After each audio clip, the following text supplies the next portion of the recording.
This is the Passover. This is the mystery of Easter.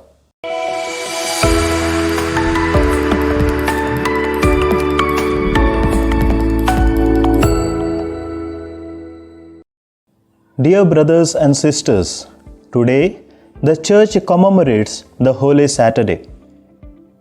Holy Saturday is the last day of Lent and the third day of Easter Triduum. After the solemn Holy Mass on Maundy Thursday, the Church enters into a period of silence. The Good Friday liturgy is celebrated in silence.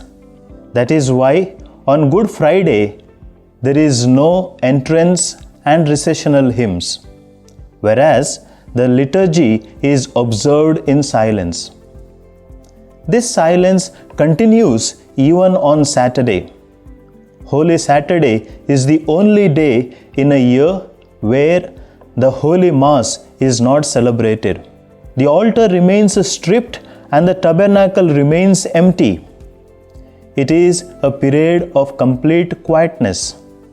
It should be because, firstly, the entire church is mourning death of Jesus, and secondly, we are called to reflect on the abounding love of God and the great sacrifice of Jesus.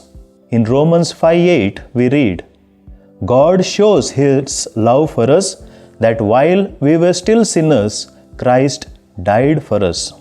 Gospel of St. John chapter 19 verses 38 to 42 narrate the account that took place after the death of Jesus. The two secret disciples, Nicodemus and Joseph of Arimathea, anoint the body of Jesus with myrrh and spices and wound it about with pure linen.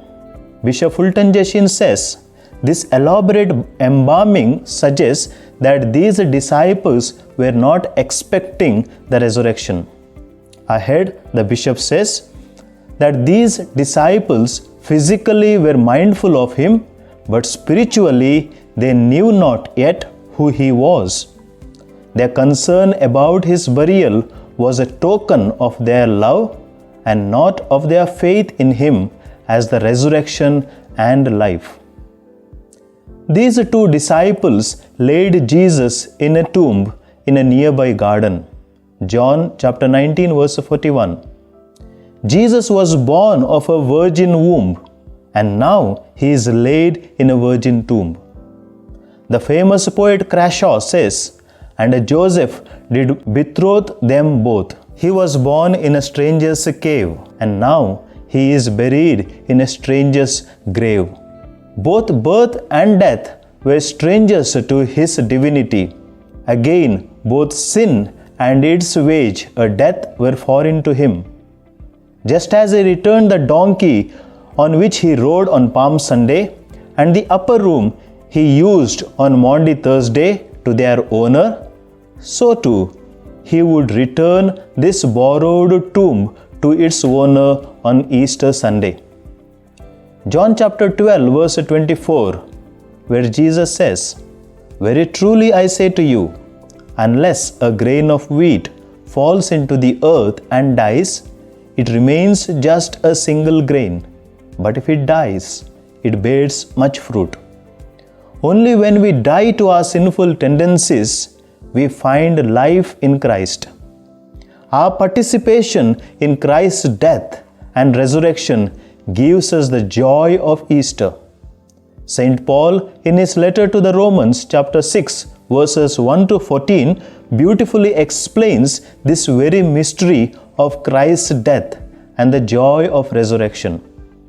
For if we have been united with him in a death like his, we will certainly be united with him in a resurrection like his.